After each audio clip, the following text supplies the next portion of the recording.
Excellencies, distinguished guests, ladies and gentlemen, good morning.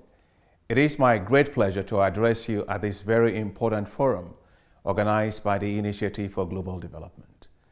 Let me especially thank my dear friend, Dr. Mima Nedeljkovic, President and CEO of IGD, for the excellent job in putting this initiative together. I also thank the board and partners of IGD present here today, and all of you, our partners. Today, I have three messages to share with you. One, African economies are resilient. Two, the private sector will play a critical role in Africa's economic transformation. And three, the African Development Bank will work with you to make sure that the economic transformation takes place. I know that many of you are already investing in the continent and well aware of the remarkable achievements of the continent over the last decade. The private sector has contributed significantly to Africa's growth story. It now accounts for over 80% of total production, 2/3 of total investment, and 3/4 of total credit to the economies. It also provides jobs to about 90% of the employed working age population. That contribution is impressive. We also know that times are tough these days. Africa, like other regions, is facing economic headwinds. However, with the current global economic slowdown, Africa remains on a solid growth trajectory.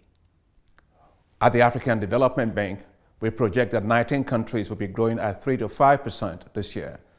And in fact, 21 African countries will be growing at over 5%. That means the African rising story is in overall. To sustain this momentum and accelerate the economic transformation, we have identified at the African Development Bank 5 key priority areas. We call them the high fives. Light up and power Africa, feed Africa, industrialize Africa, integrate Africa, and improve the quality of life for the people of Africa. They each address a fundamental obstacle to Africa's development and at the same time present huge opportunities for the private sector. I just mentioned the private sector's role in Africa's strong growth during the last decade. We foresee an even greater role in the coming years.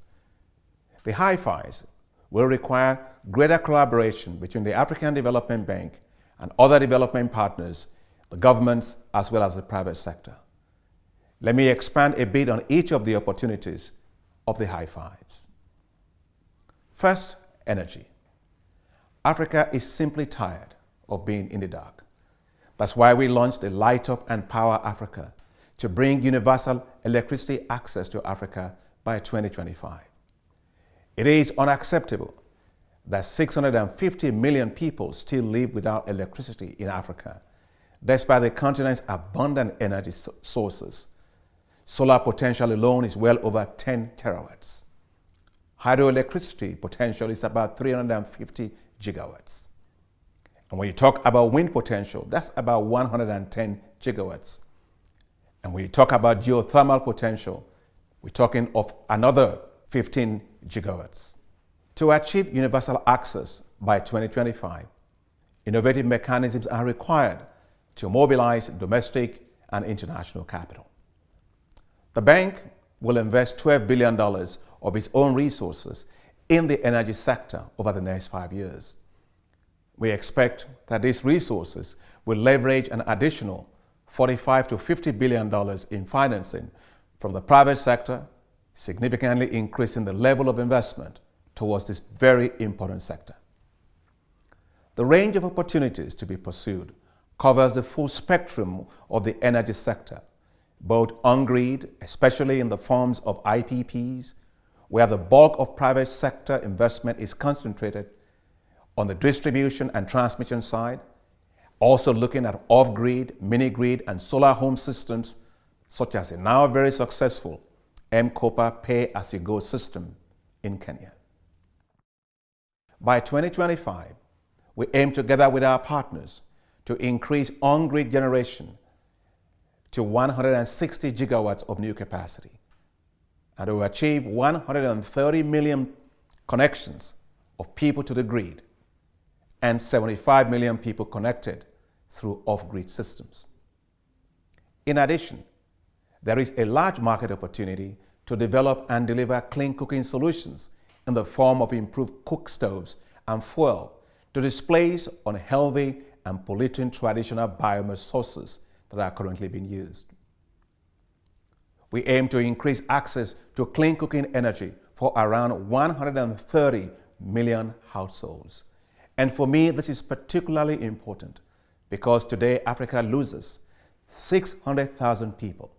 Most of those, half of them are women, and half of those are children under the age of 5 that dies because their parents are simply cooking a nice meal for them. That should never happen. Second, let me talk about agriculture. We want to transform African agriculture into a globally competitive industry that creates wealth and jobs.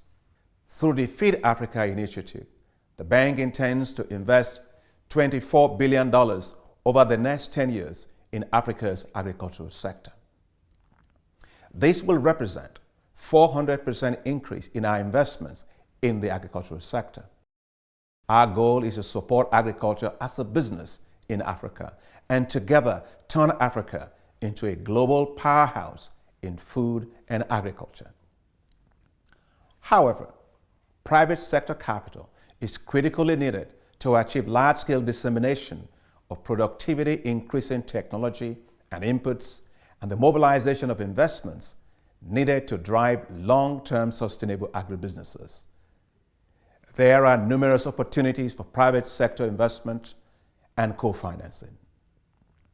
Let me mention briefly some of these, in particular hard infrastructure, development and management of staple crop processing zones, agriculture corridors, and agro-industrial parks. Think of logistic platforms and supply chain initiatives and linkages with producers, and the establishment and operation of national and regional commodity exchanges. The returns on these investments are quite high. Fulfilling the potential of African agribusiness to meet the goal of Feed Africa could open up markets worth more than $100 billion per year by 2025. It's such a huge opportunity. Third, let me talk about industrialization. Africa cannot afford to lag behind other regions. Africa's share of global manufacturing exports remains quite low at 1%, in fact, below 1%, compared to 16% for East Asia. This absolutely has to change. Industrialized Africa will help to create jobs and promote economic transformation through domestic manufacturing and a commodity-based industrialization. Here again, the opportunities are remarkable. Several factors are converging to create opportunities in Africa's industrial sector. About 40% of Africa's population is now urbanized, a growing trend that contributes to increasing demand for consumer goods, thus offering a great opportunity for manufacturing. With over 70% of the population below the age of 30, Africa's demographic structure offers a potential workforce which, with the appropriate skills mix, could increase output and constitute a large market for manufactured goods. At its existing rate of industrialization, Africa can expect a projected GDP per capita of $2,700 by 2025. But Africa cannot afford business as usual scenarios. We must have big ambitions for Africa. As industrial wages rise in China, light manufacturing capacity is moving out of China. Africa presents very huge opportunities with its abundant and cheaper labor. Several African countries are positioning themselves to take advantage of this, especially Ethiopia, Kenya, Rwanda, Senegal, among others. The bank will help to support more of these all across Africa. Doing this will help to double Africa's industrial GDP over the next decade. Fourth, let me talk about regional integration. Africa needs to trade more with itself. Inter-regional trade in Africa accounts for only 15% of total trade. Boosting regional trade will require greater investments in infrastructure, especially roads, rail, aviation, and ICT infrastructure. Greater investments are also needed to boost financial market integration across the continent. The bank is working actively to support the integration of Africa's stock exchanges, to deepen financial market integration and investments. The opportunities opened up by the Continental Free Trade Zone must be fully realized. We must integrate Africa. Finally, improving the quality of life of the people of Africa. This is where the rubber meets the road. We must improve the quality of life for the people of Africa, especially in terms of access to water, sanitation, and health. We must also focus very actively on job creation, because we must accelerate job creation for Africa's burgeoning youth population. That's why the African Development Bank has developed the Jobs for Africa's Youth initiative, with the goal of creating 25 million jobs for the youth in the next decade. Focus will be on agribusiness, ICT, reducing skills mismatch, and supporting the youth with business incubator facilities as well as financing. Ladies and gentlemen, the agenda is huge. The opportunities are immense, but unlocking them will take more than the African Development Bank. That is why the partnerships being forged here today by the IGD and all of you here today are so crucial to this new future for Africa. I wish I could be there with you all in this auditorium today.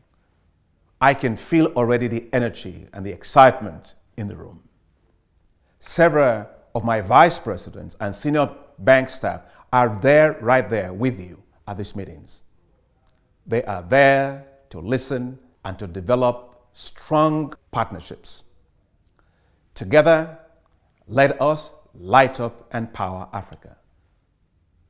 Let us feed Africa. Let us industrialize Africa. Let us integrate Africa.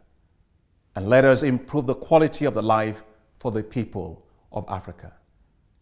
Together, let us give Africa a high five.